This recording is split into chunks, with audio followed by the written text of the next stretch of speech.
Welcome to Secret Affairs. In today's video, I'm taking you into a story that begins at the doorstep of a home I once believed would always be Mina. Place built not only from bricks and beams, but from memories, sacrifices, and the quiet moments that shape who we become. But sometimes, the place you trust the most is where betrayal grows the deepest. And sometimes, the people you'd never expect to hurt you become the ones holding the knife. The day I returned was strangely calm. So calm it almost felt staged. The driveway, usually cluttered with familiar things, my old toolbox, my mother's flower pots, my sister's scattered belongings, was empty. Completely empty. The kind of empty that makes your stomach drop before your mind catches up. My gate stood open, as if someone had walked through it with nothing to hide. But what struck me hardest wasn't tea. The silence around MIT was what wasn't tea there anymore. My nameplate. The metal plate I'd screwed into the gate myself years ago, the one that had my name engraved deeply into it, wasn't there. Just two lonely holes remained, like the house had undergone surgery and no one bothered stitching it back up. I stood there longer than I should have, staring at the space where my name used to be. It felt like looking at a grave with no headstone.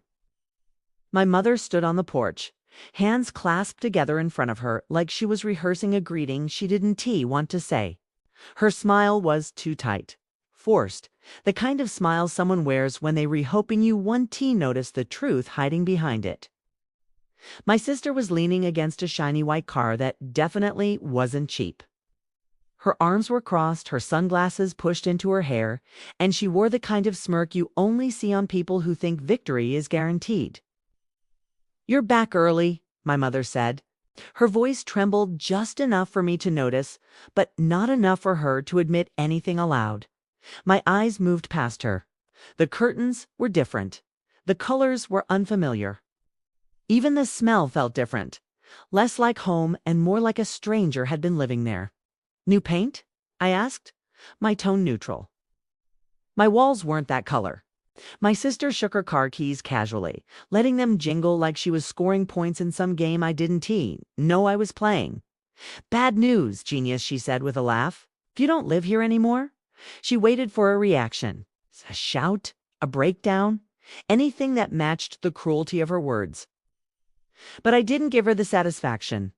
I just kept looking first at her, then at my mother, then at the house that suddenly felt unfamiliar despite all the years I spent inside it. My mother stepped forward as if she'd finally gathered the courage to deliver the punchline. "We sold the house," she said simply. "We needed the money to pay your sister's debts. You were gone too long." I nodded once, slowly. Not because I accepted it, because I wanted to hear more. I wanted every word, every confession, every lie said confidently enough to sound like truth. "And you didn't think to ask me." I finally said. My sister scoffed like I was being dramatic. "Ask you, please. You're the one who always said family comes first. Guess we took your advice literally." They both laughed. Actually laughed, as if this whole situation was a comedy scene they'd been waiting to perform. But I wasn't angry, not even a little. A different feeling settled inside me, one colder, sharper, and far more dangerous than anger. I smiled, a small, quiet smile. The kind that makes people uneasy because they can tell if you know something they daren't. My sister's smile faded. "What's so funny?" I looked up at the balcony, the same balcony where I sat as a child, swinging my legs while watching my father drive away to work every morning. The same balcony where I learned the meaning of silence, patience, and perspective. "Nothing," I said. "Just realizing how poetic all this is." "Poetic," she snapped. "You're homeless now." "Maybe," I replied calmly. "But tell me something. Did you finalize the sale?" My mother inhaled proudly, as if she'd accomplished something noble last week. "And we got a very good price, too. Cash in hand. The buyer's name was—" "I know," I said, cutting her off. "I recommended him." Their laughter died instantly, sliced clean in the air. My sister blinked. "What?" "This." This was the moment I had been waiting for. And to understand that moment, we have to go back 6 months back to the night. Everything snapped inside me in a way that couldn't be reversed. It was during our last family dinner. A meal that started normally, but ended with the truth becoming clearer than ever. My sister was crying again. Crying over debts she claimed weren't her fault, bad financial decisions. Reckless spending, failed relationships where she chose men who broke her heart and her bank account. My mother sat beside her, stroking her hair, calling her a victim. I called her irresponsible. That was the night something changed inside me.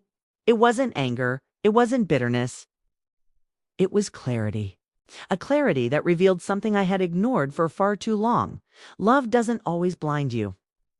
Sometimes it rots you from the inside until you can't tell the difference between sacrifice and self-destruction.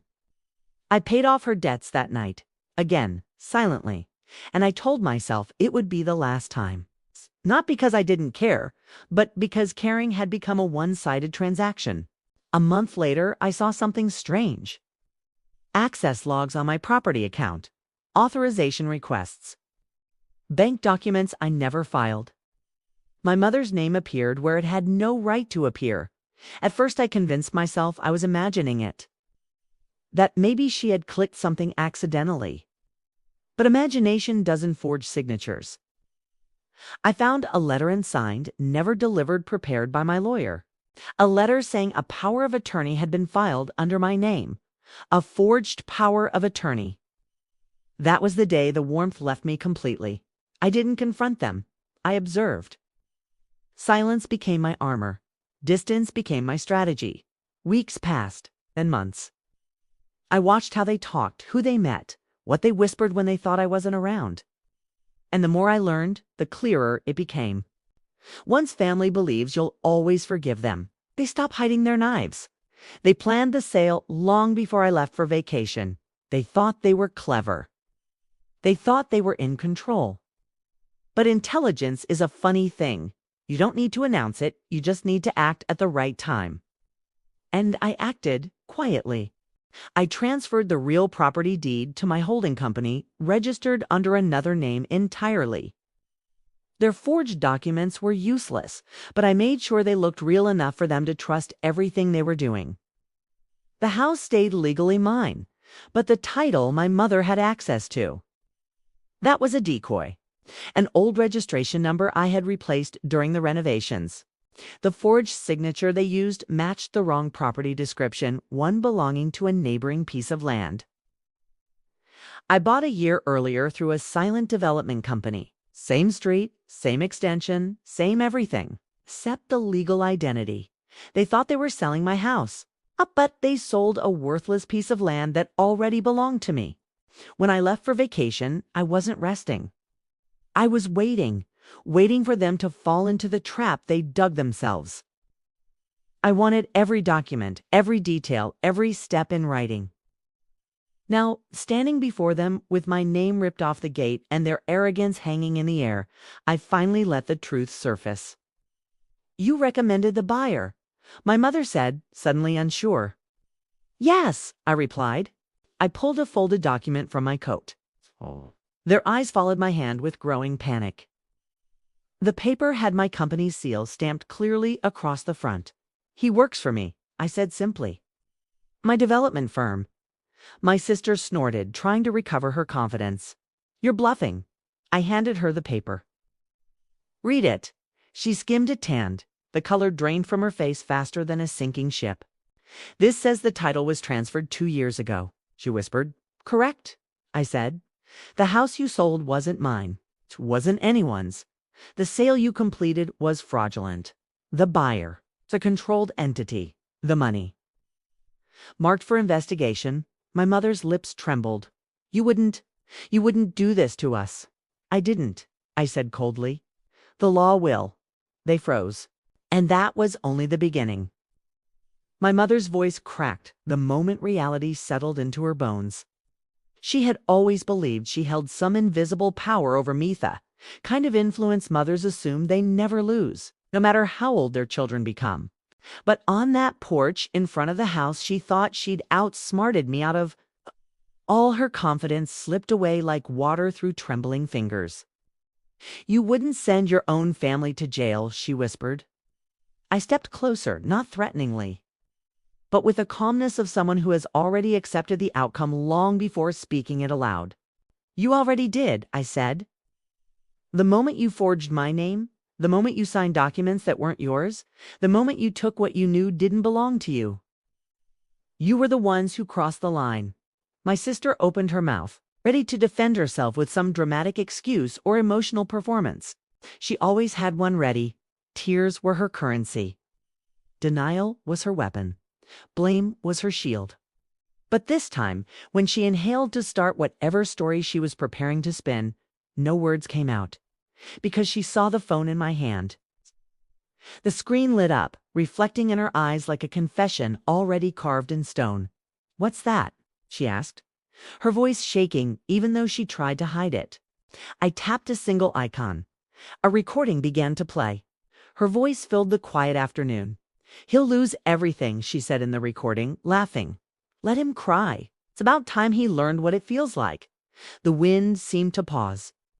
Even the birds stopped for a second, as if the entire world leaned in to hear the truth. My mother gasped. "You recorded us." Every word. I didn't hide it. I didn't soften it. Didn't feel guilty about it. I had learned long ago that when people show you who they are, the worst mistake you can make is pretending you didn't hear them clearly enough. My sister stepped back from the car, her heels clicking against the pavement like her confidence was slowly breaking into pieces. "You planned this," she said, her voice hollow. "You set us up." "No," I replied. "You set yourselves up." I just stopped pretending not to notice. Silence wrapped around us, tight and suffocating. For years, I had been the responsible one, the stable one, the one they knew would always come through, no matter how many times they crossed the line. They counted on that version of me so heavily that the idea of me pulling away was unthinkable. That was their first mistake. They underestimated the quiet ones. It's the ones who don't shout back. The ones who don't explode. It's the ones who walk away instead of starting a fight. Silence isn't weakness. Silence is the loudest warning. My mother's eyes darted toward the street, almost as if she expected neighbors to be watching. She cared more about appearances than consequences, more about gossip than guilt. "We're family," she pleaded. "Families fix things privately." I looked at her, really looked at her not as my mother, but as a woman who had made choices and expected someone else to pay the price for them. "Family isn't a shield you get to hide behind when you break the law," I said. "Family isn't an excuse to steal, and it's definitely not a reason for me to stay silent." She reached out and tried to grab my arm, but I stepped away before her fingertips touched my sleeve. "You don't understand," she said. "You were desperate. Your sister, she was drowning. She needed help." "She always needs help," I replied. "And you always cover her mistakes with excuses. But this time, you didn't just ask for help. You stole. You forged. You lied. You crossed every boundary, and you did it intentionally." My sister's eyes snapped up. "You left," she shouted. "You weren't here. You didn't pick up calls, you didn't visit." What were we supposed to do? It was almost amusing, how she tried to make my absence the reason for their decisions, as if my physical presence in the house would have magically corrected their behavior. "You were supposed to not commit fraud," I said simply. "Not complicated." Her shoulders slumped. She wasn't used to not winning. She wasn't used to accountability. And she wasn't used to me, this version of me no longer playing the role they expected. I let the silence stretch long enough for the truth to settle between us. Then I spoke again, slowly, each word deliberate. "I filed everything this morning." My mother's knees nearly gave out. My sister grabbed the edge of her car door as if holding on to it would somehow steady her world. You really filed it?" My mother asked. "Yes," I said. "Forgery, fraud, unauthorized financial activity, illegal sale of property, tax evasion. All of it." She shook her head in disbelief, like I was speaking another language. "You didn't have to do this," she said. "We could have fixed it together. We could have talked." "You didn't talk to me when you made your decisions," I replied. "You didn't consider me when you sold the house. You didn't think about me when you forged my signature. So why should we fix anything together now? My sister wiped her face, frustrated that her tears weren't working this time. You're heartless, she whispered. No, I said. I'm finally done. Another silence. Not the kind filled with tension this time. This one was filled with realization. The kind people only feel when consequences become real and unavoidable. They knew what was coming next, and they feared it. But fear doesn't stop justice. I turned toward the street. I'll be here soon. My mother's eyes widened. The police, you already called them. I didn't need to, I said. The filings are automated. Once fraud is reported, the system alerts them. She stared at me, disbelief consuming her expression. She had always assumed I would break before she did. She had always assumed I would forgive, compromise, and shrink myself to protect them even when they didn't deserve protection. But this time, I wasn't shrinking. This time, I was standing up. My sister's voice cracked as she asked the question she had been trying to avoid even thinking. Why didn't you confront us sooner? Because confronting you would have just given you time to hide evidence, I said. And because I wanted you to show your true intentions. I wanted the truth to be undeniable not just to the law, but to yourselves. My mother tried one more time to appeal to emotion. She stepped forward, her voice trembling. We made mistakes, she said. Bad decisions, but we're still blood. We're still your family. I inhaled deeply. Even now, after everything, part of me felt the tug of old habits, the instinct to forgive, to hold back, to protect.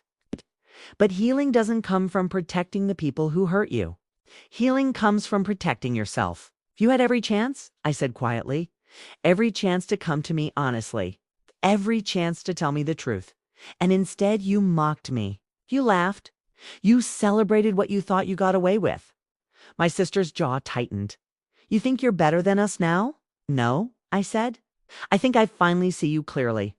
The porch light flickered slightly as the wind picked up. The sky had shifted to a dull gray, as if the world itself understood this moment had heavy consequences. My mother wrapped her arms around herself, shivering even though the air wasn't cold. What happens now? She whispered. You wait, I said, and you face whatever comes. Just like I had to face what you did. My sister kicked at the ground. And what about you? You think you get to walk away clean after ruining your own family? I looked at her, and for the first time, she saw not the brother who always cleaned her messes or saved her from her decisions. A man who had reached the end of his patience. I didn't ruin anything, I said. I just stopped enabling it. Traffic in the distance hummed, a reminder that life outside this moment kept moving. But for the three of us, time felt suspended. I took one last look at the house in front of me, the house they thought they had taken from me. The house they thought they could erase me from. And I let the truth roll off my tongue with the quiet certainty of someone who had nothing left to prove. This isn't my home, I said, nodding toward it. Not anymore. Their confusion deepened, because they still didn't understand. Not yet, but they would. Very soon, and when they finally realized what I meant, everything they thought they knew would collapse. This was only the beginning.